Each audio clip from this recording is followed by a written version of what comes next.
Hello students, I hope you all are well. तो अब जो हम चलते हैं आगे, अपना जो हमने जो लास्ट वीडियो में डिस्कस किया था वो थी हमारी बैंड थ्योरी कि बैंड्स बनते हैं जो हमारे ऑर्बिटल्स मिक्सिंग होती है एटॉमिक ऑर्बिटल्स की, और फिर बहुत सारे ऑर्बिटल्स हमारे पास पास हो जाते हैं। तो फिर हमने वैलेंस बैंड पढ़ लिया था, कंडक्शन बैंड पढ़ लिया था, एनर्जी गैप पढ़ लिया था। अब वैलेंस बॉन्ड थ्योरी जो हमारे पास जो बैंड थ्योरी है ये बताती है कि क्यों मेटल्स के अंदर हमारी अच्छी कंडक्टिविटी होती है और क्यों हमारे इन्फ्यूटर्स के अंदर या नॉन मेटल्स के अंदर कंडक्टिविटी नहीं होती। तो उसके जो पहला एक्सप्लेनेशन है हमारा वो है कंडक्टर्स का। तो ये बैंड थ्योरी कहती है कि जो मेटल्स होते हैं, जो कंडक्टर्स होते हैं, उसके अंदर क्या होता है, जो कंडक्शन बैंड और जो वैलेंस बैंड होता है, ये इसकी इस चीज़ का एक्सप्लेनेशन दे रहा है कि क्यों इतनी हाई कंडक्टिविटी होती है मेटल्स के अंदर। तो इसमें क्या कहता है, तो जो कंडक्शन बैंड होता है, जो वैलेंस बैंड होता है, वो क्या होता है, एक दूसरे के ऊपर ओवरलैप करता है, उनके बीच में गैप नहीं होता है, उल्टा क्या होता है, वो एक दूसरे के ऊपर टच में होते हैं। तो इसके हिसाब से जब जो कोई चीज़ कंडक्टिविटी कब करती है, कंडक्टिविटी तब होती है तब हमारे पास इलेक्ट्रॉन ट्रांसफ़र होते हैं, कहाँ से, हमारे वैलेंस बैंड से कंडक्शन बैंड में। तो देखो यहाँ पे क्या हो रहा है, दोनों बैंड्स क्या हो रहे हैं, ओवरलैप हो रहे हैं। तो बड़े आराम से, बिना किसी रोक टोक के, बिना किसी प्रॉब्लम के, एनर्जी गैप है नहीं बिल्कुल भी, आराम से क्या होता है फिर हमारा ये इसके अंदर ट्रांसफ़र हो सकते हैं और बहुत अच्छी हमें कंडक्टिविटी मिलती है। तो ये कहता है हमारा band theory about the conductors.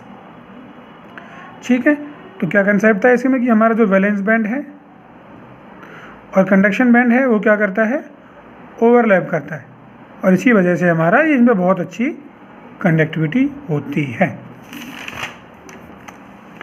अब है हमारे पास इंसुलेटर्स। अब वो कहता है कि इंसुलेटर्स में क्या होता है कि वो कंडक्ट नहीं करते। तो वो कहता है, वैलेंस बैंड थ्योरी कहती है, जो बैंड थ्योरी हमारी इस चीज़ के लिए, कि जो वैलेंस बैंड है और जो कंडक्शन बैंड है उसमें क्या होता है, बहुत ज़्यादा गैप होता है। जो एनर्जी गैप होता है इनके बीच में क्या होता है, वेरी हाई होता है। यहाँ से इलेक्ट्रॉन यहाँ तक नहीं पहुँच पाते, जब नहीं पहुँच पाते या पहुँच पाते तो बहुत ज़्यादा कम होते हैं। तो इस वजह से उसकी कंडक्टिविटी क्या होती है, बहुत कम होती है, और उसके अंदर जो करंट होता है हमारा पास नहीं होता, किसी वजह से वेरी लार्ज गैप किसके बीच में, कंडक्शन बैंड और वैलेंस। तो इलेक्ट्रॉन यहाँ से ट्रांसफ़र नहीं हो पाएगा। आई बात समझ में नहीं आई। तो ये बैंड थ्योरी के हिसाब से क्या था कि मेटल्स के अंदर तो ओवरलैप करते हैं ये, और इंसुलेटर्स के अंदर बहुत ज़्यादा गैप होता है। क्लियर, नॉर्मल सी फिगर से समझ में आ रहा है। जो कुछ लिखा हुआ है यहाँ पे वो सब हमारा यहाँ पे रिप्रेजेंट किया हुआ है। अब आगे आता है हमारा सेमीकंडक्टर्स। अब सेमीकंडक्टर्स में क्या होता है कि जो उनके बीच में गैप होता है वो इतना ज़्यादा नहीं होता, ना ही इतना कम होता है कि वो इंसुलेटर से तो कम होता है, लेकिन जो कंडक्टर्स होते हैं उनसे थोड़ा ज़्यादा होता है। इस तरीके से हमारा थोड़ा सा गैप होता है कंडक्शन बैंड और वैलेंस बैंड के बीच में। तो कुछ इलेक्ट्रॉन्स हमारे इसमें से ट्रांसफ़र हो सकते हैं, तो कंडक्टिविटी हमारी थोड़ी सी इसमें आती है, लेकिन इतनी ज़्यादा नहीं आती कि उसे हम प्रैक्टिकल यूज़ में ले सकें, उनके वायर्स बना सकें। ठीक है, तो जो इलेक्ट्रॉन्स मूव, अगर हम इसको हीट करें, जब सेमीकंडक्टर्स को हीट करते हैं तो इलेक्ट्रॉन्स को एनर्जी मिलती है, इलेक्ट्रॉन्स को एनर्जी मिलती है तो वो इसमें ट्रांसफ़र हो जाते हैं, थोड़ी सी कंडक्टिविटी इनकी बढ़ जाती है। मतलब सेमीकंडक्टर्स के अंदर ये बात है कि अगर हम जब उनको हीट करते हैं तो उनकी कंडक्टिविटी थोड़ी सी बढ़ जाती है। अच्छा, अब जो इसके एग्जाम्पल हैं वो हैं हमारे मोस्ट कॉमन सिलिकॉन, जर्मेनियम, ये हमारे क्या हो गए, सेमीकंडक्टर्स हो गए।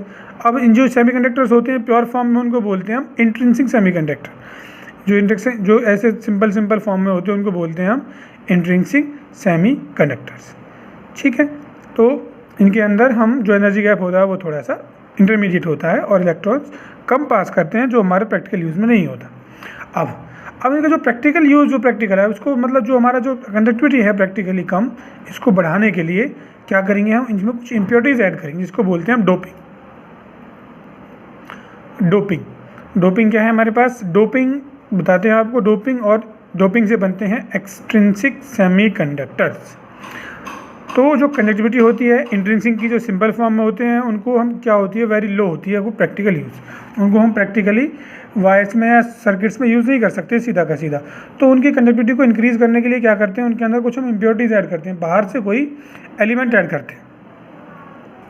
इस प्रोसेस को कहते हैं हम डोपिंग। तो डोपिंग को कैसे डिफाइन कर सकते हैं, the process of adding a suitable electron rich और electron efficient with impurity with respect to intrinsic semiconductors is known as doping.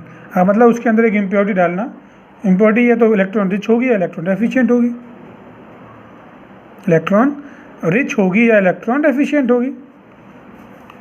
तो उसके हिसाब से जो प्रोसेस होती है इसको हम बोलते हैं डोपिंग। ठीक है, डोपिंग मतलब एक तरीके से कोई बाहर से चीज़ ऐड कर देते हैं, उसको बोलते हैं।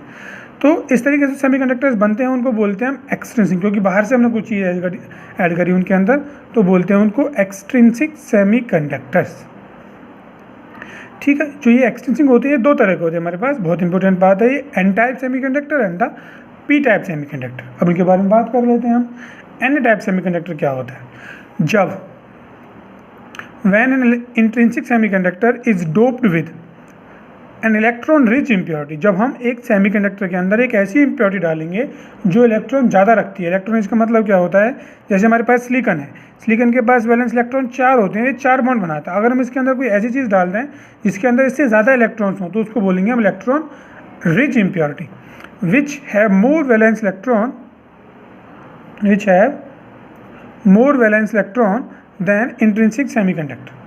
अगर इंट्रिंसिक से ज़्यादा से इलेक्ट्रॉन्स हैं तो वो क्या हो जाएगी? हमारी इलेक्ट्रॉन रिच हो जाएगी, जिससे क्या होता है? The crystal become electron rich with delocalise electrons which increase the conductivity. इससे क्या होता है? हमारा जो क्रिस्टल्स के अंदर इलेक्ट्रॉन बढ़ जाते हैं, जो मूव कर सकते हैं, जब इलेक्ट्रॉन्स मिल जाते हैं तो इलेक्ट्रॉन की वजह से फिर उनकी कंडक्टिविटी भी बढ़ जाती है।